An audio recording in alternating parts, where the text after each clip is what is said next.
We got some folks who have joined us. Mike, you want to kick us off? Let's get going. All right, I'm just looking down. Good morning, everyone, and welcome to this news conference. My name is Mike Powers, and I'm president of our union, SEIU Local 503. Please bear with us if we experience any technical difficulties this morning on Zoom as we are holding this virtually. For television stations, we will share this video of this news event later this morning.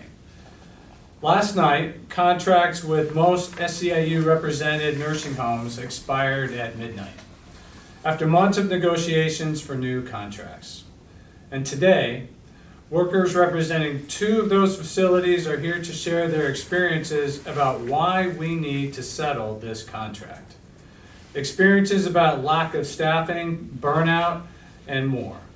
When everyone has had a chance to speak, I'll open it up for questions. Please allow me now to introduce SEIU Local 503 Executive Director, Melissa Unger, who has been involved with bargaining and can spell out a few more details. Thanks, Mike, and thanks for everyone who's joined us here today. You're going to hear the real experiences from our workers in these facilities in a minute. But I just want to give you an overview of the contracts we're trying to settle right now and trying to negotiate to make sure that nursing home workers have a fair contract.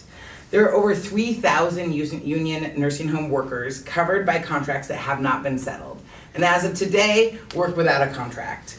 Since the pandemic, it feels like forever ago, but for workers in nursing homes, it still feels like yesterday. Frontline healthcare workers have been facing challenging and sometimes dangerous situations on the job as they provide care for Oregon's most vulnerable people. And we really have not been able to get management at Avamere, Empress, Volare, Sapphire, or Meadow Park to meet the needs of our members at the bargaining table to settle strong new contracts. I think, the stories that you'll hear today are gonna really outline how understaffing is a crisis in our nursing homes. Nursing homes face untenable situations that are dangerous for residents on a daily basis because of short staffing, and management has rejected our members' proposal to think about how staffing can be in the contract. And one thing I hear a lot from workers is their stress about not having enough staff means that residents' needs are going unmet, and that they leave work thinking about their residents who maybe they couldn't get to or got to later than they wanted to, and the stress that puts on them. And so the whole dynamic of understaffing is impacting every single person in a nursing home. Employers are simply just not offering the wages that allow nursing home workers to support their own families. And we represent nursing home workers in every corner of this state. And oftentimes people can't afford to live in the communities they work in. And so that is a real stress on families and on workers and on residents when people are having to work extra shifts and then drive extra long ways to get home because they can't afford the housing in the communities that they work in. 2 nursing home employers, Volare and Meadow Park, have refused to allow their union access to some affordable health care enjoyed by other nursing home workers. And this is key, right?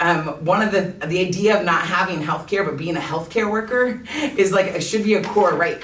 And I think that that's one of the things that we continue to fight for in every contract, to make sure that every worker has affordable, accessible health care for the work that they do, especially because it can take a really big toll on their bodies as they support residents and the needs that they have. Our union has made it clear that members will do what they need to do to settle this contract. We will hear directly from some of the workers who, like I said, their stories and their experiences are going to be the best to understand how this is impacting people in nursing homes throughout our state. So I have the honor to introduce Melissa Williams, a CNA at Meadow Park in St. Helens. Good morning, everyone. We appreciate you attending this morning to hear about why we are serious about winning a strong contract. My coworkers and I work very hard at our jobs. Being a CNA takes a lot of dedication, and we take the work seriously. Being able to do a good job and take care of the residents is important to us, and you don't work at a nursing home and not care about what you do.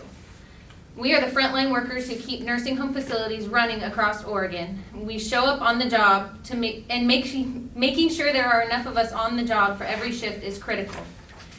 Turnover is high, and when you don't have enough people on staff, it isn't just about too much for us to take on. It can be dangerous for the residents.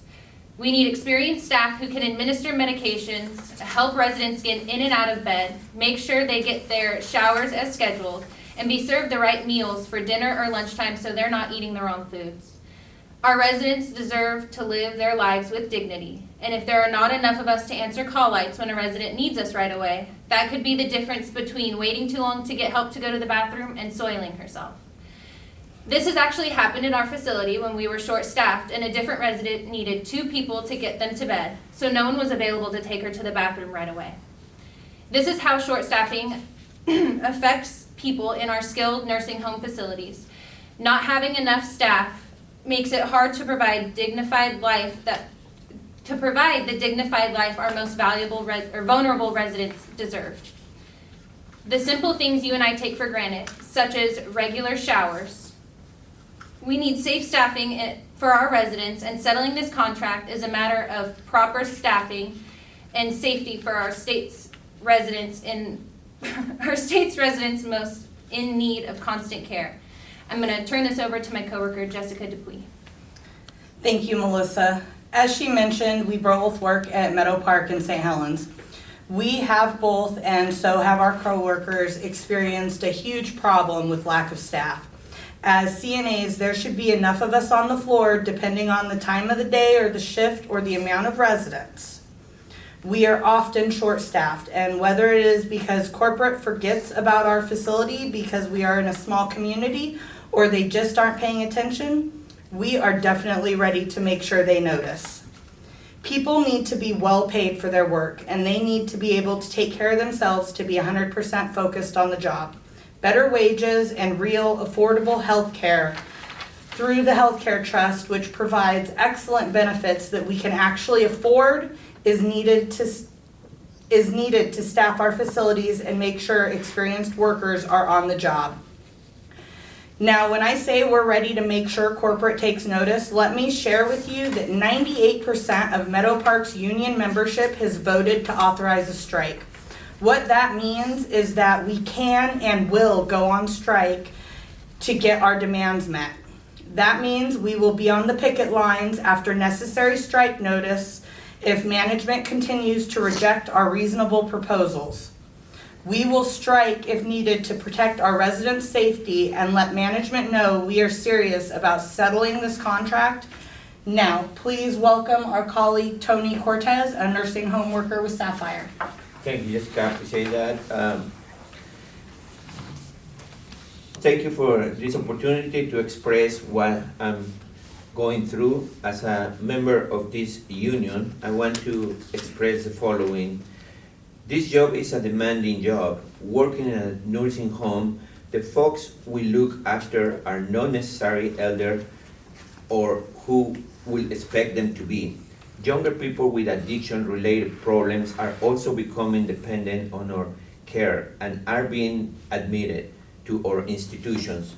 There are moments where the task can be dangerous. One such instance occurred recently when a resident started chasing a manager who just went to his office and shut the door. We have to care for these individuals and ensure the safety of others residents are in the same facility. Thus, we are unable to do that. In instances such as this, the amount of care requires insufficient to compensate us. Additional, living in Portland, like I do, it's getting harder to afford everyday expenses on these wages.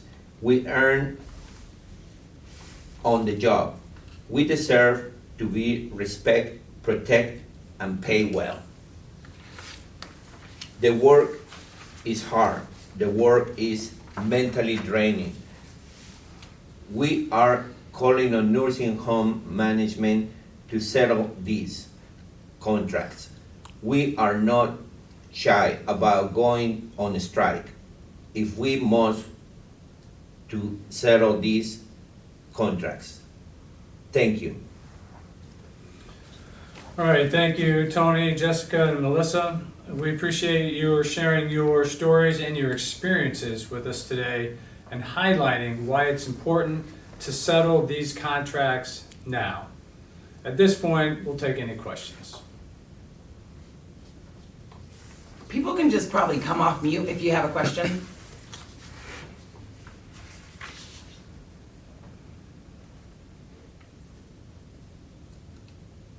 Sure. Can you guys hear me all right? Yeah, we can hear you. Yep. Hey, I'm wondering, is there anything specific in these contracts, besides I would assume increasing wages, that would help alleviate the staffing issues? Yeah, that's a great question. So, and every different table, every group of workers has different solutions to the staffing crisis. But one of the big things that we've seen actually be really successful on staffing is like communicating and having a conversation with staff about like what are the plans to make sure we're staffed. So some of the proposals we have is about like creating communication labor management committees that's really talking about where and how is the short staffing happening, hearing from the actual folks on the floor for like what are the times and what are the needs to make sure the staffing is being considered. We hear, the staffing, and I think that Jessica and Melissa talked a little bit about this, but the staffing's at multiple levels. It's at the CNA level, but it's also really big on the CMA level when people are passing out medicines. And so we want to be in conversation with management to talk about how can we solve this problem. We've settled other contracts where we kind of create more conversation about this, and our workers have really good ideas. And when they can be engaged in how to be thinking about how staffing works, they can be bringing ideas forward to management about how to solve it, how to think about how to encourage people to come in if they need extra shifts, and how to recruit new workers into these jobs. Because a lot of the times it's not, they can be hiring enough people, but if they're not retaining enough people, if people don't keep coming back, that's a big problem. One of the things I've heard from folks that go through our CNA training program is they'll put a new staffer on their own on night shift. That's a bad policy if you want someone to stay on that work and that work. And so it is about how do you give that feedback and how do you be in a conversation? Because I think oftentimes management doesn't realize that our workers want these facilities to work well. They want them to be in a place where residents get their needs met. And so when they can be in conversation with frontline workers about how to do that, we've seen actually really amazing solutions from that process. So that's really what we're proposing in most of the places. We've also, at some different places tried to propose ratios for non-CNAs and CNAs, but CNAs, we have a state law. We're one of the only states that have a state law. We find that they're not meeting that staffing requirement a lot of times, so we want to be problem solving that. But also, like I said, a lot of the things that we're hearing comes from CMAs in addition to CNAs, and we know that the crisis is at all levels of care. So that's kind of how, those are some of the solutions we're bringing forward in this contract, really hoping to be in a problem solving mode and really thinking about not only recruitment, but also retention, which we think our workers have really good experiences. And I don't know, Jessica, Tony, Melissa, if you all have anything to add. I think you explained it very well. Definitely. Any other questions? Hi, so I heard Meadow Park is members have authorized a strike. Has anything similar as a strike vote been taken at other facilities? Great question. No, not yet. Our contracts just expired at our other facilities yesterday. I think we've been hoping that we would come to a settlement in some of them. And so right now, members out there are kind of learning what happened and didn't happen at the bargaining table, and are going to continue to think about what they do and how they continue to make a case for a strong contract over the next couple of weeks. Meadow Park has been in bargaining longer than some of our other facilities. So, for the 3,000 workers, our contracts just expired yesterday. Can you give us a potential timeline for when that strike vote would happen, or when a strike could potentially happen? For Meadow Park, that they're going to be working and notifying management of their strike vote and continue to try to see if we can reach a settlement with a strike potentially later in the month or early November, depending on how those conversations go with management. I think right now our goal is to start to get folks out in these facilities to be making the case. Our goal here, and I think the goal of every nursing home worker, is to be on the job to care for residents. And so we want to be making the case to managers that into management that we can and believe we can settle this contract. But you'll see in some of the facilities, not Meadow Park, that they may be doing pickets on people's time time off to try to make people aware of the crisis that they're facing in their facilities, and then continuing to hopefully bargain. But if we don't reach settlement by the end of in October, we'll start to see more escalation at more places throughout the state, because members really don't. I mean, historically, they've gotten a raise on October 1, and that raise is important for their lives, for their planning, and so without a contract, that's not coming, and so that's going to be a part of how folks are really starting to respond over the next month. So I think if we're not reaching a settlement here in October, you're going to be hearing a lot more about nursing home workers taking action across the state.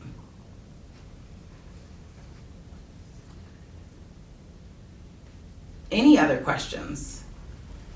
Anything to add? I just want to give you all an opportunity to, is there anything else that you want to add about your experiences working right now, or things that you want to make sure people understand about the struggle that nursing home workers are finding themselves in?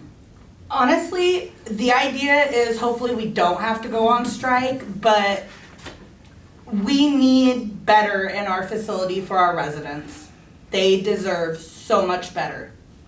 Yeah, and a lot of the short staffing, it goes out of the nursing side, even into housekeeping and in the kitchen, all around we're short staffed. Yeah, and also regarding medications, it's a very dangerous situation because the addictions that we experiencing is really dangerous, even for our licenses or life of somebody else. So we don't want this to escalate to a level that we are in a situation that we don't feel safe at all. So we need more support from part of the management, and also to live in this city is very, very important that they realize we're in one of the 10 most expensive cities, and we need to live that way.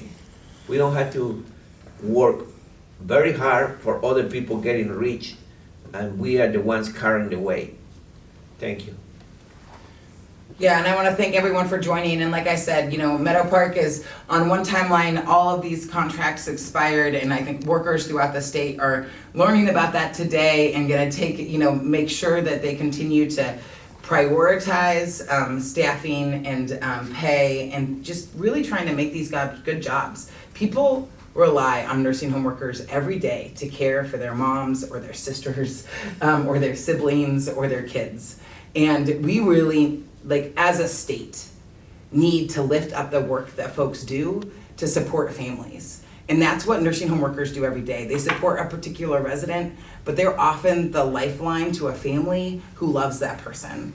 And so the idea that we're not, as a state and as a country, holding the care and the support that they provide to allowing Oregonians to live their lives knowing that someone they love is cared for safely, that's what this is about. It is about making sure that we as a state are holding up those values. And I every day feel honored to be surrounded by nursing home workers who are reminding me that the work that they do to lift up families is so critical to our state. And I know that in order to make sure that everyone feels like they can live with dignity, these workers are the front lines on that, and management needs to show up and make sure that they hear them, they see them, they pay them, they staff these facilities, and they respect them. So we appreciate everyone's interest in this, because it is a huge priority, not just for every individual worker, but for every resident and for every family who has someone they love, who's going to live in a facility someday. Making sure that this work is respected work is like a part of how we should be striving as a state to really succeed. So I appreciate everyone coming today, because this issue is so important to so many people. Really quick, how many workers are in Meadow Parks Union, and how many residents are you all caring for? 46 workers and about 45 residents. It goes up and down. The workers are housekeeping, laundry, kitchen, CNAs, and CMAs that pass meds. And I do think one important thing about Meadow Park is like it's a core part of the care that's in St. Helens. Like there's not a lot of other care facilities, and so it's a really key part. I mean, we have lots of these facilities in rural areas where there's not other places people can go, and that it's a really important, critical part of that community. When I was talking about families feeling like they can have their loved one nearby, like St. Helens is an example of that, of making sure that there's actually a facility in that community.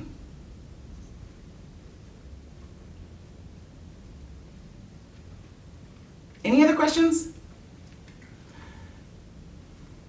Thanks everyone. We'll get this video out to folks so that you have the high quality video of us, and we really appreciate people joining us today.